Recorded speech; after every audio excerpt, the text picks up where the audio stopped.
I buried my brother 10 years ago, so why is he standing at my door tonight?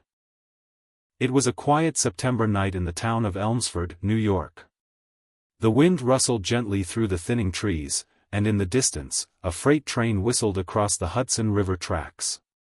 Linda Voss, a 34-year-old librarian, had just finished her nightly tea and was about to lock her front door when the doorbell rang. She frowned. It was midnight. Cautiously, she opened the door a crack, then froze. There, under the porch light, stood her brother Caleb. He looked exactly as he had the day he died, same blue jacket, same disheveled brown hair, same quiet smile. Linda dropped her mug. Porcelain shattered across the tiles. "Caleb," she whispered. "Hi, Lynn," he said gently, like he was returning from a long walk. "Can I come in?" Her knees nearly buckled. 10 years ago, Caleb had died in a boating accident. They'd found his wallet, his coat, and pieces of the wreck, but never his body. She'd grieved. She'd buried an empty casket. She had moved on. And now, here he was. Act 1, the unbelievable return. She let him in. How could she not? He sat on the edge of the couch, looking around her small home like a stranger in a dream. He answered all her questions, slowly, almost shyly. He remembered their childhood. Their secret treehouse. The song their mother used to hum. You're not a ghost, are you?" she asked finally. Caleb chuckled, then looked her in the eyes. "I don't think I am. I bleed. I breathe. I'm cold." He held out his hand. It trembled. She touched it. It was warm. Act 2, the truth begins to unfold. For the next few days, Linda kept Caleb hidden. She couldn't explain him, and she wasn't ready to. But she had questions. Endless questions. Where had he been for a decade? He didn't know. He remembered the accident. Then a darkness. Then waking up in the woods just 3 days ago, near their childhood cabin, completely unharmed, not a day older. Then strange things started happening. Her phone would glitch whenever she tried to take Caleb's photo. The lights flickered when he entered a room.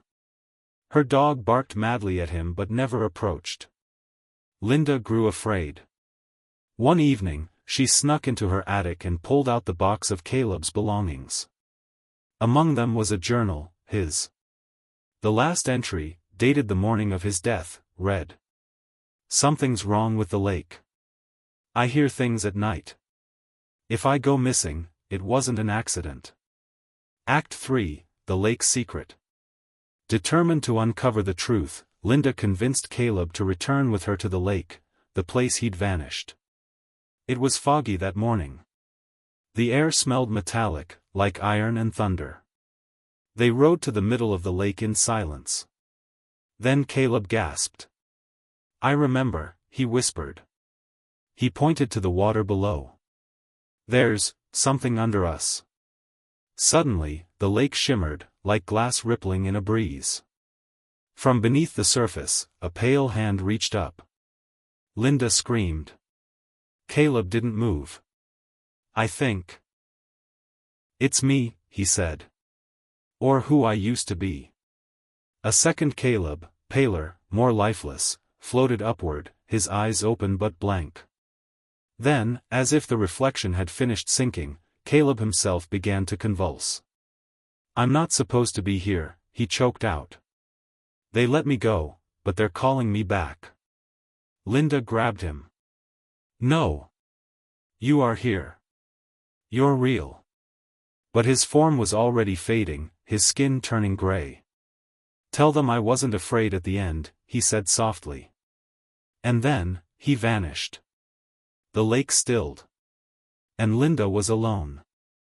Act 4, the final message. She never spoke of that day. Not to the police. Not to the newspapers that came around after she reported another boat lost on the lake. But a week later, a package arrived. No sender. No return address. Inside, Caleb's journal. With a new entry, in his handwriting. There are doors we aren't meant to open. I was curious. I paid the price. But love, your love, brought me back, if only for a while. Thank you, Lynn. I was never truly lost.